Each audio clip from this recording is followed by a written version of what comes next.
네, 북한이 신임 외무상에 리선권 전 조평통 위원장이 임명된 사실을 공식 확인했습니다. 이에 따라 북한의 향후 대미 대남 정책이 어떤 식으로 전개될지에 관심이 쏠립니다. 한편 북한이 다음 달 독일에서 열리는 뮌헨 안보회의에 처음으로 참석하기로 해 주목되는데요. 두 분 전문가와 관련 내용 짚어보겠습니다. 박원곤 한동대 국제지역학과 교수, 조한범 통일연구원 선임연구위원 어서 오십시오. 어서 오십시오. 예, 안녕하세요. 네, 가장 최신 뉴스부터 좀 여쭤봐야 될 것 같은데요. 마크 에스퍼 국방장관, 북한이 핵탄두 운반 능력을 갖춘 장거리 탄도미사일을 구축을 시도한다. 이걸 좀 면밀하게 모니터하고 있다라고 밝혔는데요. 그러면서도 좀 합의가 최우선이다 보니까 협상장에 좀 복귀를 할 것을 또 촉구를 하기도 했습니다. 이건 좀 어떻게 해석을 해야 될까요? 일단은 핵무기 개발은 수평적 핵능력 고도화가 있고 수직적 핵능력 고도화가 있거든요. 예. 왜냐하면 이제 핵실험과 ICBM은 북한이 안 한다고 그랬죠.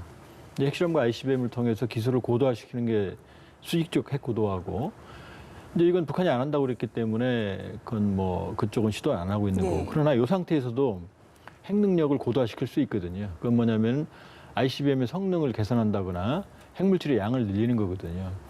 북한이 2017년 11월 29일 날 화성 15형을 발사를 했는데 ICBM이죠. 근데 미 본토까지 가는 데는 약간 애매한 부분이 있거든요. 예를 들면 미 동부까지 타격하기는 어려운 것으로 판단이 되거든요. 네. 그러니까 미 동부까지 가려면 탄두를 한 300km까지 줄여야 되는데 그 정도 탄도 기술은 러시아하고 미국밖에 없거든요. 중국도 가지고 있지 않아요. 그러니까 지금 핵실험과 ICBM은 발사는 안 하지만 이 상태에서도 북한 입장에서는 계속 핵 능력을 고도화시켜야 되는 거죠. 그러니까 ICBM 성능 개선은 지금까지 해왔을 개연성이 있고요. 예. 그러면서도 에스퍼 국방장관은 지금 트럼프 대통령이 그어놓은 레드라인, 즉 ICBM 발사 핵실험을 하지 말라고 지금 경고를 하는 거고 지금 대화의 장으로 나오라고 말을 하고 있는 거죠. 두 가지 메시지를 동시에 전하고 있는 거죠. 예. 교수님께서는 어떻게 보셨습니까? 네, 그렇습니다. 북한이 작년 연말에 했던 전원회의를 통해서 보도문을 새로운 전략 무기를 곧 멀지 않은 시일 내에 보게 될 것이다라고 얘기를 하고 있고요. 미국이 지금 제일 관심을 갖고 신중하게 보고 있는 것이 과연 지금 북한이 금지선을 넘을 것이냐 말 것이냐가 1차적인 것이죠.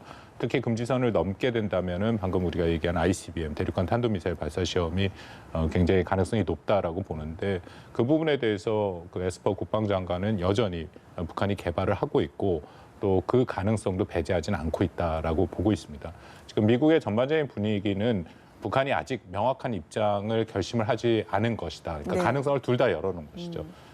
금지선을 안 넘을 수도 있지만 또 금지선을 넘을 수 있는 그 가능성도 보이고 있다. 그래서 저도 조 박사님 말씀처럼 북한에 대한 일종의 경고의 목소리도 이번에 에스퍼를 통해서 다시 한번 전달됐다라고 생각이 됩니다. 네, 그런가 하면 어제 보도를 봤더니 원산 갈마 비행장에 북한 군용기들, 미국기들이 대거 이제 포착이 됐다고 하던데 35대가 넘는 군용기가 한 자리에 모였다는 거.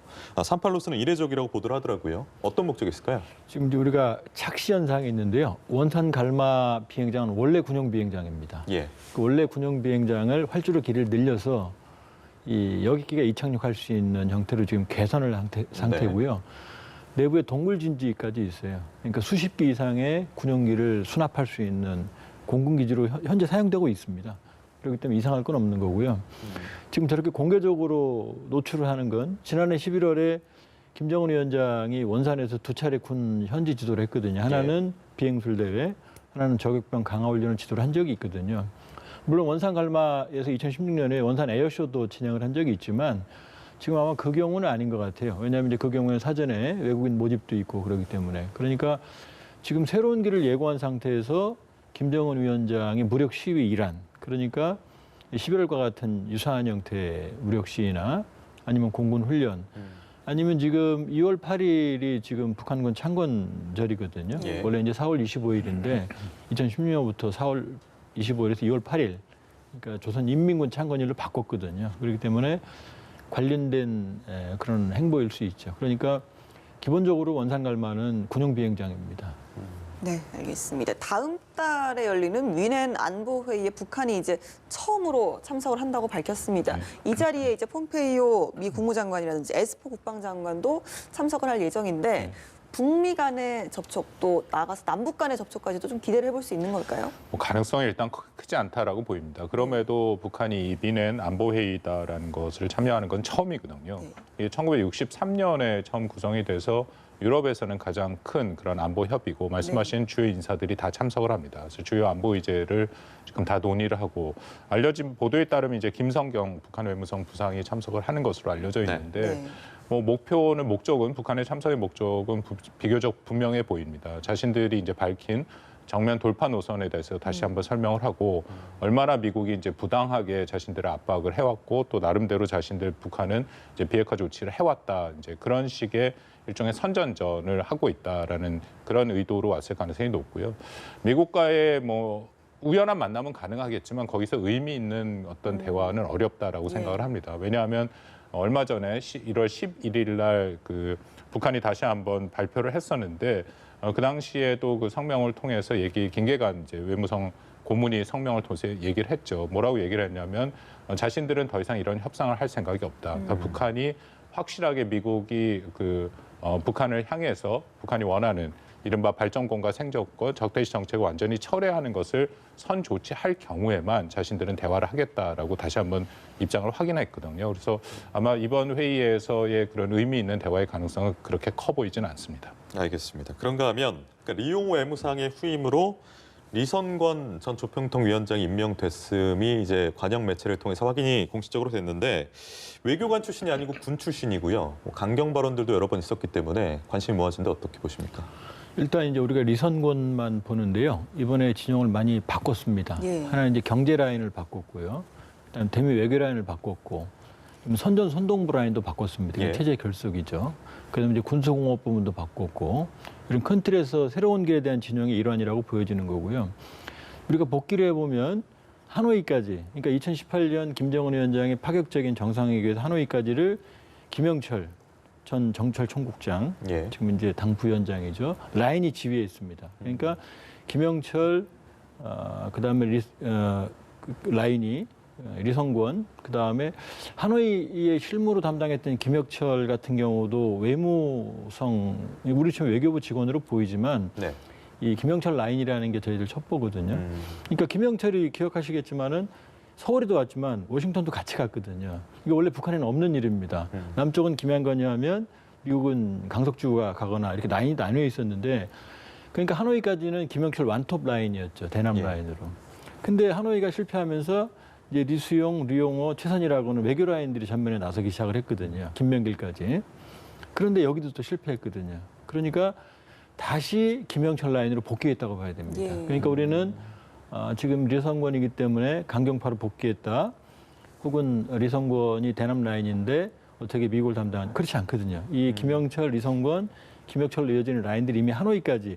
그러니까 북한으로서는 이때까지 가장 성과가 컸거든요. 네. 근데 이때 실패했고 외교 라인이 다시 나섰는데 지난 연말까지 새로운 길로 간다고 선언한 그 연말 선법까지 성과가 없었거든요. 그러니까 다시 김영철 라인으로 복귀했다 이렇게 봐야 되는 거고요. 리선권 효과는 이제 두고 봐야죠. 이것이 부정적으로 작용할지 예. 아니면 긍정적으로 작용할지는 좀 두고 봐야 됩니다. 네, 김영철 라인으로 복귀를 했다라고 박사님께서 말씀해 주셨는데 그렇다면 이런 갑작스러운 교체, 좀 대거 교체가 대미 강경 노선을 위한 의지다. 이렇게도 볼 수 있는 걸까요? 뭐 저는 두 가지 다 있다라고 봅니다. 네. 처음에 지금 우리 조 박사님 말씀하신 것처럼 기본적으로 외무성에 대한 책임을 묻는 그런 문책성 인사다라고 판단이 됩니다. 네. 뭐 김정은 시대에 들어서 그런 게 굉장히 많았었죠. 뭐 이른바 2인자, 뭐 북한에는 2인자는 없습니다라고 불리는 최령해 같은 경우에도 이제 상당 부분 이 부침이 있었고 지금 북한의 군 참모장이나 무력부장은 보통 1년을 다 넘기지 못하고 예. 이른바 실적주의를 지금 내세우고 있기 때문에 분명히 하노이 회담에 책임을 묻는 그런 인사였다라고 생각이 되고요. 근데 더불어서 저는 미국에 대한 여전히 강경 메시지다라고 생각을 하는 것이 리성권이라는 사람은 김영철의 바로 측근이고 직속이고 같은 그런 이미지와 그 어떤 모양새를 보이는 사람이죠. 근데 김영철에 대해서 미국이 굉장히 부정적인 입장을 많이 갖고 있거든요. 네네. 한참 그 대화가 진전되는 그런 상황에서도 폼페이오 장관이 공개적, 비공개적으로 자기의 카운터파트 김영철을 좀 교체했으면 좋겠다라고 얘기를 할 만큼 대화하기가 매우 어렵고 미국의 입장에서 굉장히 껄끄러운 상대죠. 네. 근데 리성건이라고 전혀 미국을 상대 안 해봤고 또 북한 뭐 미국에서도 다 판단했겠습니다만 김영철 라인의 사람을 세운 것은 네. 그만큼 자신들은 이제 정면 돌파로 북한은 가겠다. 예. 그러니까 강경 노선을 좀 미국한테 상징적으로 보여준 것이 있다라고도 생각합니다. 네. 근데 미국에서는 스틸웰 차관보 같은 경우에는 좀 의연하게 대처를 했단 말이죠. 좋은 좀 관계 개선의 기회로 작동하길 바란다고 얘기를 했는데 앞으로 좀 전체적으로 북미 협상의 전망 어떻게 좀 전망하십니까? 일단 트럼프 대통령 입장에서는 네. 지금 이 상황, 그러니까 김정은 위원장이 레드라인을 넘지 않기만 해도 대선에 큰 지장은 없습니다. 그런데 이제 김정은 위원장 입장에서는 지금 대북 제재가 가중이 되고 있고 지금 당 중앙위원회 전원회의의 어떤 결과나 보도문을 통해 나왔듯이 곳곳에 어려움이 배어 있거든요. 그러니까 이 상태로 시간이 가면 김 위원장에게 유리할 게 없죠. 더 어려움이 배가 되니까. 이게 이제 지금 딜레마고요. 그럼 트럼프 대통령을 움직이려면 ICBM 발사나 핵심이라는 레드라인을 넘어야 되는데 그럼 결과는 뻔하거든요. 예. 미국의 초강경 대응과 지금 위해되고 있는 군사적인 압박까지 재개될 가능성이 있거든요. 중국과 러시아도 도와주기 어려울 거고. 그렇기 때문에 일단은 적어도 당분간은 북한도 대화 국면을 모색을 할 것으로 보여집니다. 다만 하노이에서 제시했던 영변 핵단지 폐기를 대가로 미국의 상황 조치를 유도해내는. 그러나 이러한 상황이 교착될 때는 트럼프 대통령이 움직이지 않기 때문에 모종의 카드를 써야 되는데 네. 이게 레드라인에 걸리면 또 위험성이 있는 거죠. 그러니까 지금 아까 원산도 말씀하셨지만 중저강도의 도발 가능성은 이때 고강도의, 그러니까 ICBM과 핵실험이라고 하는 레드라인은 당분간 넘지 않을 거다. 그러나 강경한 입장을 통해서 자신들의 입장을 관철하려는 시도는 계속할 거다. 그렇게 네. 보여집니다. 네, 박사님께서는 중저강도 카드를 좀 말씀해 주셨는데 리성건 외무상관 같은 경우는 이제 첫 공식 일정부터 강경 발언을 뱉었거든요. 네. 교수님께서는 북한에 좀 계속해서 지금 새로운 길을 강조하고 있잖아요. 네. 다음 카드 어떤 게 또 있을 수 있을까요? 뭐 저도 일단 올해 11월이 미국 대선이니까 네. 그때까지 북한이 일종의 버티기에 들어갔다라고 생각을 합니다. 리성건이 그 평양 주재 대사들, 외교관들을 모아놓고 얘기를 했는데 그것은 작년에 있었던 전원회의의 정면 돌파 노선에 대해서 설명을 다시 한번 강조를 했고 더불어서 북한의 대외 정책을 얘기를 했다라고 지금 알려져 있고 있습니다. 저는 북한은 좀 긴 호흡으로 뭐 자신들이 표현을 이미 했습니다만 장기전으로 가겠다라고 얘기를 했고 또 하나는 저는 글쎄요, 북한이 뭐 협상에 나올 가능성을 배제할 수는 없지만 그래도 자신들이 얘기한 것처럼 미국이 완전히 선제적으로 양보하는 조치, 뭐 일부에서는 이걸 미국이 완전히 항복을 해야 된다라고까지 얘기를 하는데 네. 그런 조치가 없이는 의미 있는 협상을 할 가능성은 굉장히 낮다라고 생각이 되고요. 더불어서 협상을 하더라도 11월까지 뭔가 합의를 도출하지는 않겠죠. 왜냐하면 미국 대선이 있으니까 트럼프 대통령 이후에 트럼프 대통령이 당선이 되면 괜찮지만 안 된다는 것은 합의가 또 무효가 될 수가 있기 때문에 그때까지는 아마 이제 버티기에 들어갔다라고 생각이 됩니다. 그 이유 중에 하나를 볼 수 있는 게 전원회의에서 이미 자력갱생이라는 얘기가 뭐 22번 그렇죠. 이상 얘기 예. 나오고 지금 계속 뭐 북한의 노동신문에서는 그 부분이 강조가 되고 있거든요. 그러니까 좀 긴 호흡으로 한번 버텨보겠다라는 거고요. 근데 아까도 말씀드린 건데 관건은 그 버티는 수준에서 정말 이 마지막 금지선을 넘을지 말지 마치 그 모습은 넘을 수도 있다라는 것을 통해서 자신들의 협상력을 극대화하는 방안으로 끌고 갈 가능성이 크다라고 생각합니다. 예, 알겠습니다. 이번에 리선권 신임 외무상이 조평통 출신이기 때문에 대남 라인이었지 않습니까? 이 우리나라의 대남 정책 변화 가능성을 주목하는 시각도 있던데 이 부분에 대해서는 어떻게 보십니까? 일단은 이제 지난해 하노이 이후에 우리한테 강한 불만을 쏟아냈고 강경 노선으로 전환했죠. 예. 그러나 이제 북한의 딜레마는 한국의 조력이 없이는 지금 주력하고 있는 관광산업, 뭐 금강산 열어봤자 대부분 다 한국인들이 관광을 했거든요. 삼지연, 백두산도 한국인에게 특화된 관광지지 국제적으로 매력이 있는 관광지라고 보기는 어렵거든요. 그러면 선미 호남으로 바꿨지만 결국 우리의 조력 없이는 김정은 위원장의 경제건설 총력 집중 노선 관철이 어렵습니다. 그러니까 지금 버티고 있고 자력갱생은 얘기했지만 지금 상당히 어렵거든요. 그러면 역설적으로 사실은 남북관계가 더 필요한 상황으로 갈 수도 있어요. 그렇기 때문에 리선권으로 바꿔서 대남 강경으로 갈 수도 있지만 사실은 리선권 라인이 작동할 때가 남북관계가 가장 좋았거든요. 그러니까 4.27, 9월 평양, 그다음에 그렇죠. 예. 2월 하노이까지 그렇게 본다 그러면 일단 김영철, 리선권 이쪽이 대남 전문가이기 때문에 경우에 따라서는 지금 자신들의 실리와 명분만 보장이 된다 그러면은 역설적으로 파격적으로 남북 관계에서 돌파구가 마련될 수도 있습니다. 그러나 이제 중요한 것은 미국과의 지난번 해리스 대사의 발언 어떤 그런 해프닝에서 있었지만은 미국과의 조율이 이제 관건이 되겠죠. 예. 실제로 이 실무진 후속 인사에 더 중요하다라는 평도 있는데요. 대남 라인은 물론이고 뭐 최선희 부상이라든지 이쪽 실무진은 교체가 될까요?